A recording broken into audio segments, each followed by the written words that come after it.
Hey, how's it going guys? My name's Daniel, aka HashLips, and welcome back to my channel. We are looking at part 3 of building this gallery collection dapp, eventually looking like this.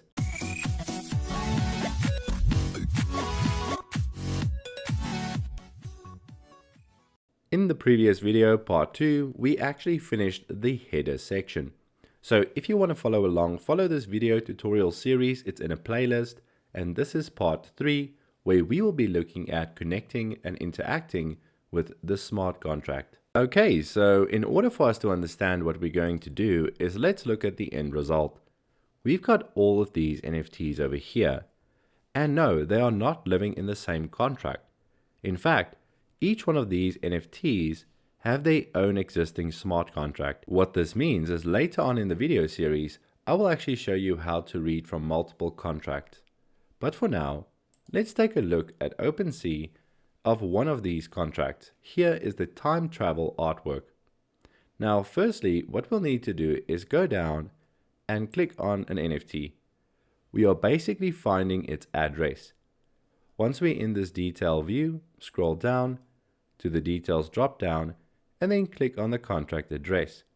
This will take us to Etherscan. Etherscan provides us a way to interact with the contract either by reading or writing to the contract.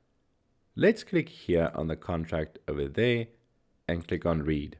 Essentially what we want to do in our dapp is use code to read from this contract, much like we're going to do here. In the read contract section, there's a balance of feature function that you can call, right? And we need to pass it an address. So let's go and open MetaMask, and I'm going to grab my address and paste it in here. As soon as I query this, the balance of will return to us the amount of NFTs that this address owns. In my case, I own 2 of them. Now we can go ahead and use this value. Let's say it's 0. Then we know that this address doesn't own any of the NFTs. And if it's more than 0, yes, we do. So we can use this value as a truthy or falsy value to check whether someone indeed is an owner of this NFT collection. That being said, to interact with a contract, we need to go to the code section and we need to grab the ABI. If we scroll down, we should see the ABI here at the bottom, and here it is. So what you'll need to do is copy this entire segment. Basically, an ABI is the blueprint of a contract, and it tells us what functions, methods, and kind of things we can call on it. So having this blueprint ready, let's go back to our project. This is exactly where we left off the last time, so if you are a bit lost, please watch the previous videos in this playlist. However, what we're going to do now is right-click on Source, New Folder, and create a folder called ABI. Then create a new file in that folder and call it abi.json. After doing that, let's paste the entire ABI in here and save the file. Due to the nature of a plugin called Prettier that I have installed, it will restructure the code for me so it will look nice. But it doesn't matter if yours doesn't restructure like this. Just save the file. Now that we have the ABI in the scope of the project, we're ready to go. I'm going to go ahead and close everything apart from the app.js file. So in the app.js file right here at the top, let's go and import our ABI. And I'm simply going to call this the ABI. And we're going to import this from, we have to go back to the ABI folder and find the ABI JSON. Great, now we have the ABI, the blueprint, so to speak, imported in our project. I just want to take a second and mention that although these artworks that we have here all live on different contracts, as you can see here, they all do have the same underlying code structure, meaning that I will be able to use the same ABI for all of these contracts. Your use case might be different, but then you need to import that ABI as well and use it. Generally speaking, all NFT contracts should have the balance of feature, so you should be good with this ABI. Okay, so now back in the code, we would need to set up a provider. This we're going to do using the MetaMask as our provider and creating kind of the contract that we can interact with. Now we need to do this in a smart way because we have a lot of kind of NFTs and different contracts to read through.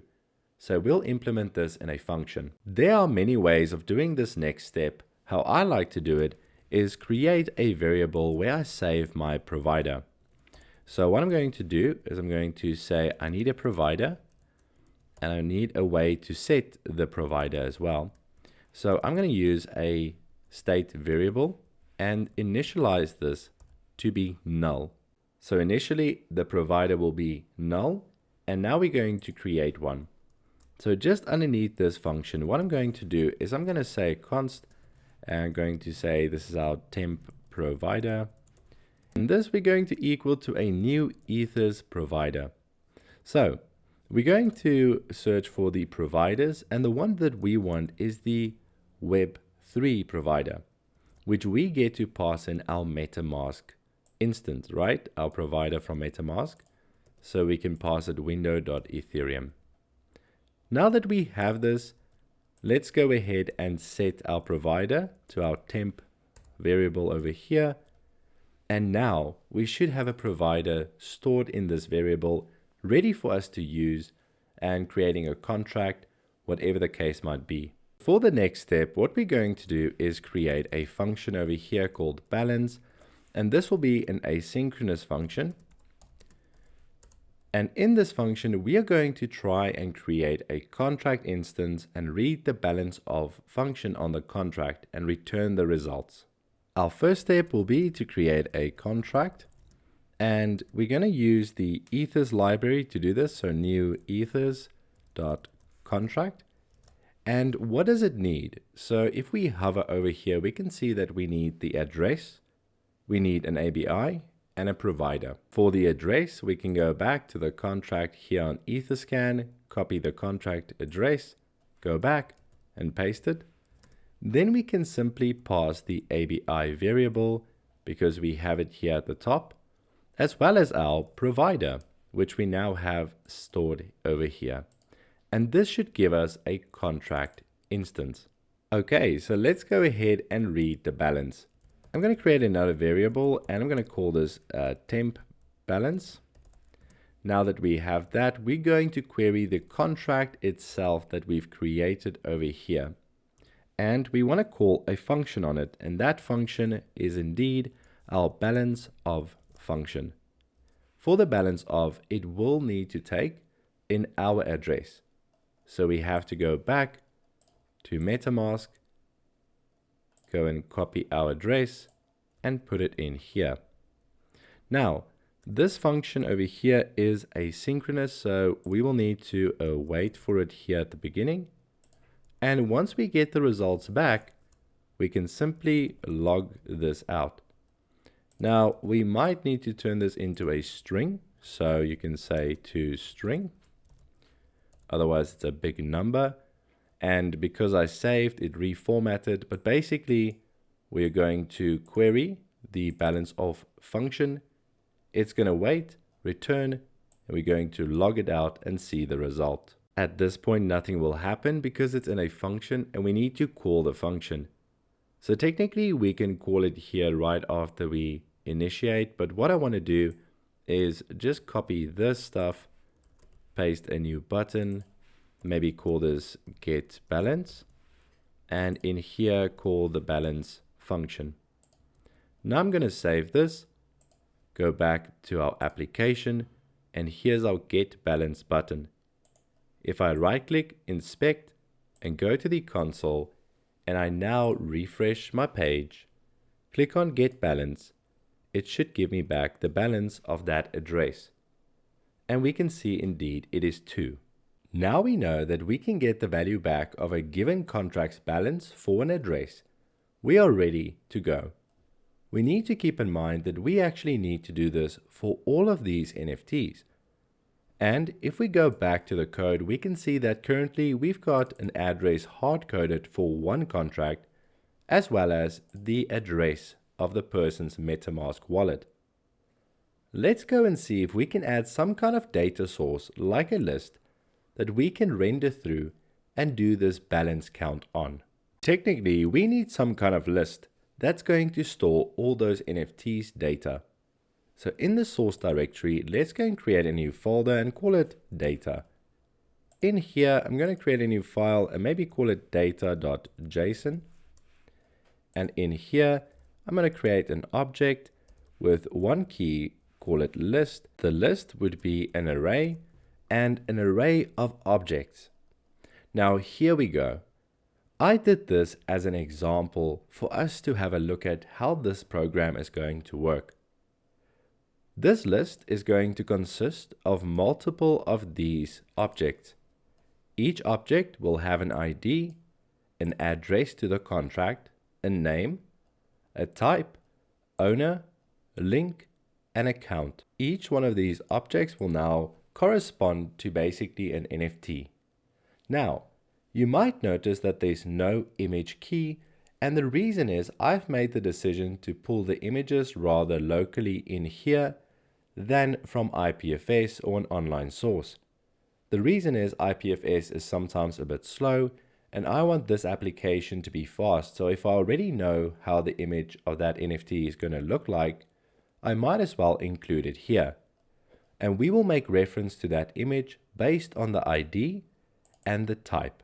In this folder, I've got all the images of the NFTs that I'll be using. Some of them are PNG, some of them are GIF, and that's why we will define them in the data list. For now, I'm going to drag over all my assets to the images folder. Now that I know they are in here, I can now complete my data list. So I took some time to go and fill in this list. Each one of these objects over here represents an NFT and also has a corresponding image in here, whether it's PNG or GIF. The only thing that's important to me is that it corresponds to the ID number. So for this ID1 over here, this object, we have the ID1. It corresponds to the PNG one over here. We've got the token contract address, a name, the type, which is PNG. We have an owner's key initially set to false. This will be dynamically updated as we read through this data and read from the blockchain. The link simply refers to where this will link to on OpenSea, and a counter. This will tell us how many NFTs do we own. Now, this won't automatically happen. This is simply a list of data. So we've got 15 of these objects in total. I'm going to save the file and close it, and also close the assets and the ABI as well as this data. Next, in your app.js file, what we're going to do is we're going to import that data. We're simply going to call it data, and we're going to import this from data and then the data.json file. This will be our initial value that set that list that we just created. Then let's go ahead and create a state variable, and let's call this NFTs and set NFTs. This is going to be equal to the use state hook. And initially, we are going to set this to the data that we have imported over here. So NFTs over there should technically be this list, but let's verify this and log it to the console. As a quick test, what we can do down here in the use effect, we can simply console.log our NFTs now. But remember, we have a list object because we said it's a list that we've specified here in the data as list. So we have to say nfts.list, save this, and let's go to our application and see the list over here. Perfect. Now that we know that we've got a list, we can probably start rendering it out on the screen. So I want to set up that first before we make the connection and update the data live talking to the blockchain. So firstly, what we need to do is create a main area in here. What I'm going to do first is just clean this up a little bit. I'm going to take the console.log out there as well as here. And for now, let's get rid of this button. Instead, we're going to create a div. And this is going to be our main kind of div. So a class name of main would be sufficient. And then in this div, we're going to put that list of NFTs. While we are here, let's go ahead and style this div. Go to the app.css file. Let's create a class main. And in here, let's start off with the display being flex. We need to put a flex wrap on because we're going to be wrapping the cards. The alignment of the items can be center. Justify content can also be center. Then we're going to make sure that this flexes as 1. For the padding, we can probably add how about 10 pixels padding. And then just to make sure at the top, we give a bit more space, we can add 15 pixels. Now that we have the main style, we can move on to rendering our list of NFTs. So we're going to use the map to map over our NFTs. And in here, we'll specify NFT as well as our index. Then we're going to give it an anonymous function, and map needs to return something. So technically for now, what I am going to return is just a div element, like so. To see this have an effect, what we can do is firstly, we need to add a key. And our key would be the index that we have up here. And then inside of this div, let's just create a p tag.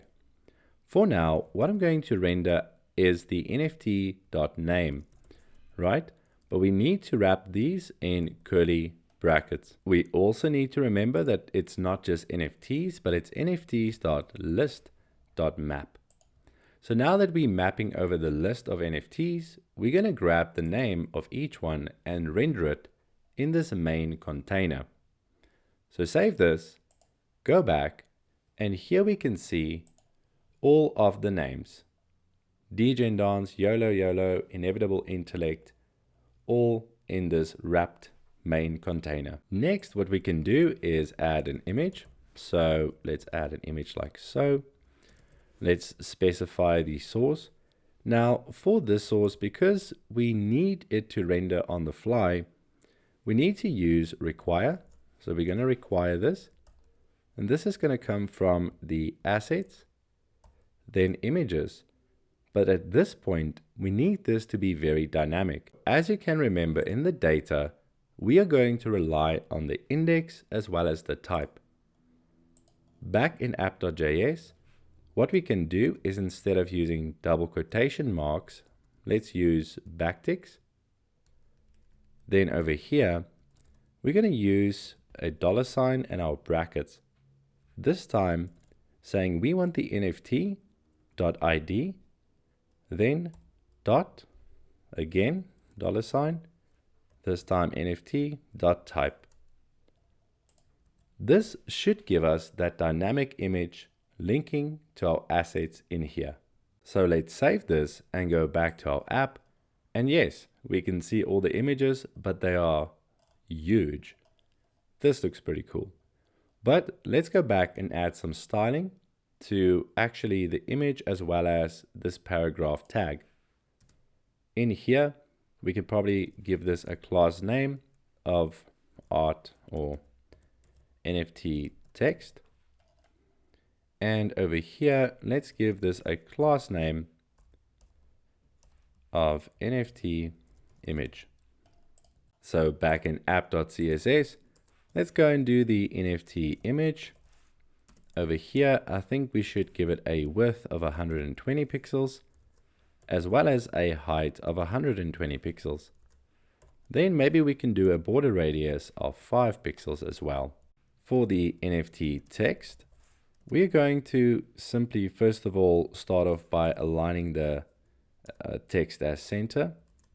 We can do a margin top because this is sitting below the image. So maybe a margin of 10 pixels.